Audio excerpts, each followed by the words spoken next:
नमस्कार, welcome to दिनामी economy and economics.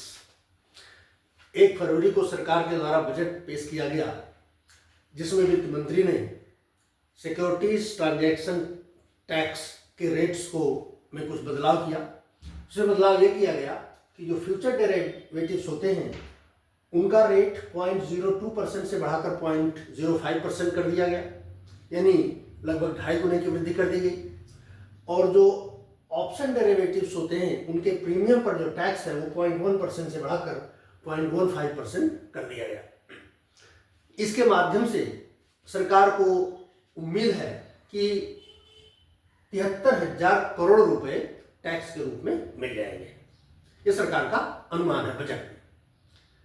लेकिन इसका इम्पैक्ट क्या हुआ? इसका इम्पैक्ट ये हुआ कि हमारा सेंसेक्स और निफ्टी ये दोनों धड़ाम हो गए। मतलब दिन में लगभग 2% की गिरावट आई। यद्यप आमतौर पर संडे को छुट्टी रहती है, लेकिन चूंकि बजट आ रहा था तो विशेष रूप से स्टॉक मार्केट उस दिन खुला हुआ था, केवल ये देखने के लिए कि बजट का इम्पैक्ट मार्केट पर क्या पड़ता है। तो इस वीडियो में हम ये जानेंगे कि आखिर ये सिक्योरिटीज ट्रांजैक्शन टैक्स है क्या, और क्यों इसके रेट में वृद्धि किए जाने से स्टॉक मार्केट धड़ाम हो गई। तो पहली बात कि सिक्योरिटीज ट्रांजैक्शन टैक्स है क्या। भारत में सिक्योरिटीज ट्रांजैक्शन टैक्स अक्टूबर 2004 में वित्त मंत्री पी चिदंबरम के द्वारा लगाया गया था। इसका उद्देश्य यह था कि स्टॉक मार्केट में स्पेकुलेशन या जिसको हम सट्टेबाजी कहते हैं उसको कम किया जा सके। यह टैक्स लगा देने से कॉस्ट ऑफ ट्रांजैक्शन बढ़ जाती है, तो अगर किसी भी लेन देन की लागत बढ़ती है तो लेन देन कम होने की संभावना रहती है। तो अक्टूबर 2004 में तत्कालीन वित्त मंत्री के द्वारा ये टैक्स लगाया गया, और ये जो टैक्स है ये 3 चीजों पर लगता है: शेयर्स, डेरिवेटिव इंस्ट्रूमेंट्स और इक्विटी म्यूचुअल फंड्स। भारत के किसी भी रजिस्टर्ड स्टॉक एक्सचेंज में इक्विटी का या शेयर का जो लेन देन होता है, जो डेरिवेटिव कॉन्ट्रैक्ट्स होते हैं उनका जो लेन देन होता है, और जो इक्विटी म्यूचुअल फंड्स की यूनिट्स का लेन देन होता है, उन सब पर यह टैक्स लगाया जाता है। ध्यान रखना है कि यह तभी लगेगा जब वो इक्विटी या डेरिवेटिव या इक्विटी म्यूचुअल फंड ये भारत के रजिस्टर्ड एक्सचेंज के माध्यम, स्टॉक एक्सचेंज के माध्यम से इनका लेन देन किया जा रहा हो, तब ये टैक्स लगाया जाता है। अब समस्या ये है कि आखिर इस टैक्स के बढ़ जाने से स्टॉक मार्केट धड़ाम क्यों हो गई? तो चूंकि इस टैक्स का उद्देश्य ही है सट्टेबाजी को कम करना। निश्चित रूप से स्टॉक मार्केट में सट्टेबाजी होती है, जिसको हम लोग स्पेकुलेशन कहते हैं।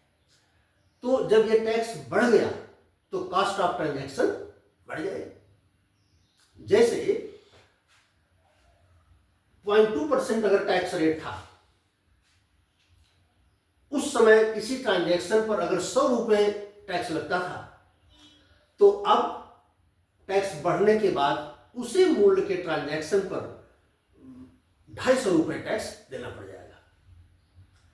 तो जब भी कॉस्ट ऑफ ट्रांजैक्शन बढ़ेगी तो जो लेन देन की मात्रा है वो कम हो जाएगी। मात्रा का मतलब यह है कि लागत बढ़ने पर किसी भी वस्तु की मांग कम हो जाती है।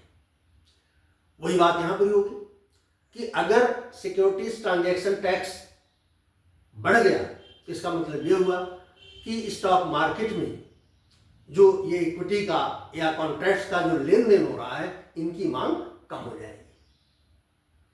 और मांग और आपूर्ति का सिंपल सा नियम है कि जब भी किसी वस्तु की मांग कम होती है तो उसकी कीमत घटती है।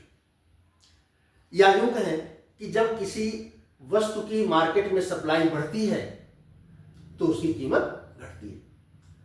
सिक्योरिटीज ट्रांजैक्शन टैक्स बढ़ने के कारण मार्केट में सेल करने वाले लोगों की संख्या बढ़ गई और खरीदने वाले लोगों की संख्या घट गई। परिणाम हुआ कि चाहे वो इक्विटी हो, चाहे डेरिवेटिव्स हो, इन सारी मार्केट्स में डिमांड कम हो गई और सप्लाई बढ़ गई। कीमत नीचे आ गई। क्यों? इसके कारण लिक्विडिटी भी कम हो गई, क्योंकि जब खरीदारी नहीं होगी तो लोगों के हाथ में कैश नहीं आएगा, जो मार्केट में ओवरऑल लिक्विडिटी कम हो जाएगी, तो इसके कारण भी लेन देन की मात्रा घट जाएगी। तो इसका कुमुलेटिव इंपैक्ट ये पड़ा कि सेलिंग टेंडेंसी बढ़ गई, मार्केट में लिक्विडिटी कम हो गई, जिसके परिणाम स्वरूप सेंसेक्स और निफ्टी दोनों बहुत तेजी के साथ नीचे आ गए। अब ये समस्या है कि इसमें ये जो फ्यूचर्स और ऑप्शंस, ये डेरिवेटिव्स हैं, ये क्या है? ये वास्तव में कॉन्ट्रैक्ट होते हैं जिनके माध्यम से लेन देन किया जाता है। वास्तव में इनका अपना कोई वैल्यू नहीं होता है, इनका जो भी वैल्यू होता है वो संबंधित असेट के ऊपर डिपेंड करता है, लेकिन मार्केट में इनका भी लेन देन किया जाता है, स्टॉक एक्सचेंज के माध्यम से इनका भी लेन देन किया जाता है। इस पर कोई अलग से वीडियो बनाएंगे, जो फ्यूचर डेरिवेटिव्स हैं या ऑप्शन डेरिवेटिव्स हैं, इसका क्या मतलब होता है। तो इस तरह से छोटे से चेंज किया गया है, लेकिन इसका कितना बड़ा प्रभाव पड़ा कि लाखों करोड़ रुपए स्टॉक मार्केट में निवेशकों के डूब गए। वीडियो पर अपनी राय दें। वीडियो पसंद आया हो तो लाइक करें, शेयर करें, कमेंट करें। वीडियो देखने के लिए आपका धन्यवाद।